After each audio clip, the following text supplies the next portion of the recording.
जीवित पुत्रा व्रत करने वाली सभी बहनों को मेरा सादर प्रणाम।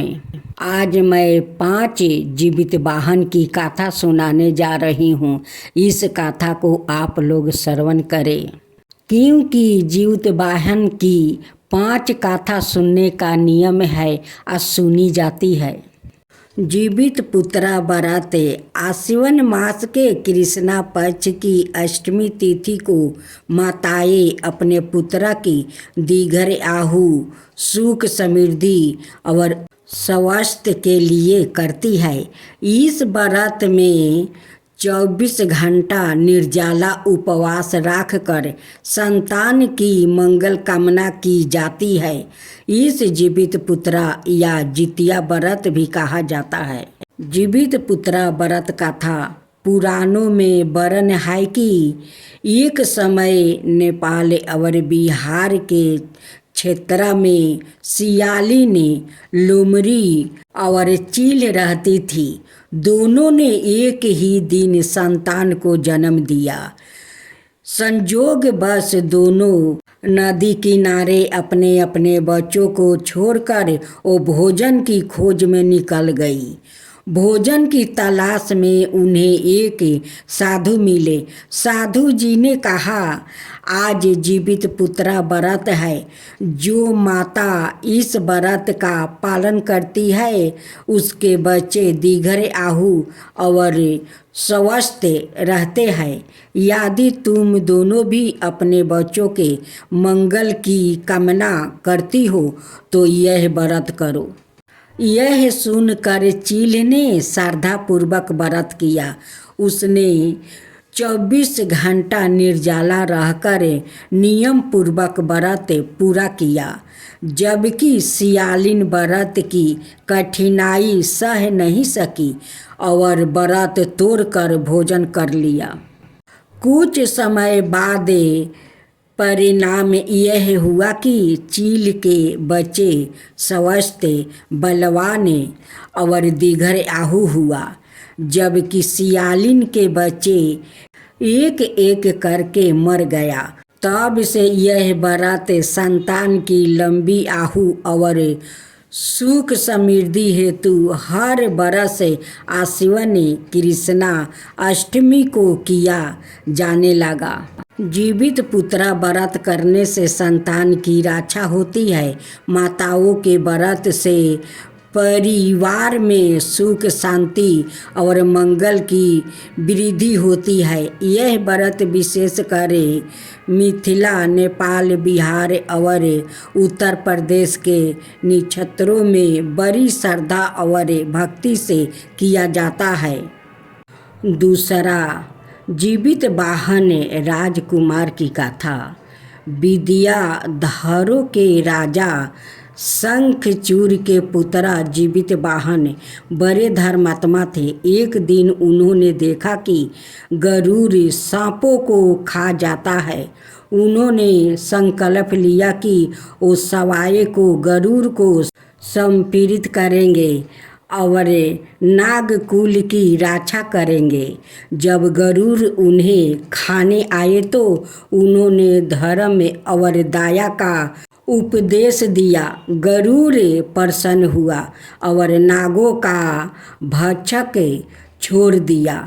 इसी त्याग और संकल्प के कारण जीवित पुत्रा व्रत की स्थापना हुई कि जैसे जीवित वाहन ने प्राण देकर दूसरों की रक्षा की, वैसे ही माताएं इस व्रत से अपने पुत्र की रक्षा करती है। तीसरा, राजा कर्दम की कथा। कर्दम नाम का राजा पितृ कर्म में अशुद्धि कर बैठे। पितरों ने पुत्र को सपना में दर्शन देकर कहा, आश्विन कृष्णा अष्टमी को विधिवत जीवित पुत्रा का व्रत करो। पुत्र ने आदेश मानकर श्रद्धा भक्ति से व्रत किया, जिसे पितरों दीर्पित हुआ और राजा समेत समस्त पूर्वजों स्वर्ग लोक को प्राप्ति हुआ। तभी से इस व्रत का महत्व और बढ़ गया। गाथा चौथा, लोभी मछुआरिन की गाथा। एक गांव में एक मछुआरिन रहती थी। उसके कई छोटे छोटे बच्चे थे। उसने संतान की रक्षा हेतु जीवित पुत्रा का व्रत का संकल्प लिया। पहले दिन उसने उपवास किया, दूसरे दिन भूख प्यास से व्याकुल हो गई, लेकिन किसी तरह संयम में राखी। तीसरे दिन उसने नदी में बहुत सी मछलियाँ दिखाई दी।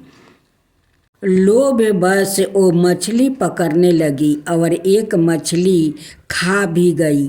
इस प्रकार उसका व्रत भंग हो गई। फल स्वरूप उसके बच्चे असमय मर गया। मछुआरिन ने विलाप किया, लेकिन अब पछताने से कोई लाभ नहीं हुआ। यह कथा बताती है कि व्रत में लोभ और संयम से किया गया भंग संतान के लिए अशुभ हो जाता है। कथा पांचवा, राजा हरिश्चंद्र और रोहित तसवा की कथा। सत्य प्रिय राजा हरिश्चंद्र ने धर्म के मार्ग पर चलकर अनेक कष्ट सहे। उन्हें राजपाट छोड़कर दासवत तक शिकार करना पड़ा। एक समय उनके पुत्र रोहित तसवा को घोर रोग हो गया। रानी सैब्या ने संतानों की रक्षा हेतु जीवित पुत्रा का व्रत का संकल्प लिया। उन्होंने 24 घंटा निर्जला रहकर नियम पूर्वक व्रत किया। आराधना के प्रभाव से भगवान ने रानी की श्रद्धा स्वीकार की। रानी के तप और व्रत के प्रभाव से रोहित तसवा मृत्यु के मुख से बच गया और पूरे स्वस्थ हो उठे। तभी से यह विश्वास बना कि जीवित पुत्र व्रत संतान को रोग मृत्यु से बचाने वाला है। इन पांचों कथाओं से यह शिक्षा मिलती है कि श्रद्धा और नियम पूर्वक किया गया जीवित पुत्र व्रत का संतान को लंबी आयु देता है। यह व्रत त्याग, संयम और निष्ठा का प्रतीक है। माताओं के तप और उपवास से घर परिवार में सुख शांति और मंगल की वृद्धि होती है। यह आरती ज्योतिबान जी की, यह आरती ज्योतिबान जी की। संतान सुखदायिनी ज्योतिबान जी की। भक्तों जन की राखो लाज, भक्तों जनों की राखो लाज। सुख संपत्ति दियो सभी काज, सुख संपत्ति दियो सभी काज। संतान रक्षा करो भवानी, मंगलमय कर दियो जीवानी, मंगल कर दियो जीवानी। दूध फल अर्पित करो सेवके, भक्ति कर सब जन निष्कपट करो। घी बाती जले और धूप, बरसे सुख मिटे सब कष्टे। रूप है जय जय जीवित वाहन जी की। जय जय जीवित वाहिनी माता, जय जय जीवित वाहिनी माता, जय जय जीवित वाहिनी माता।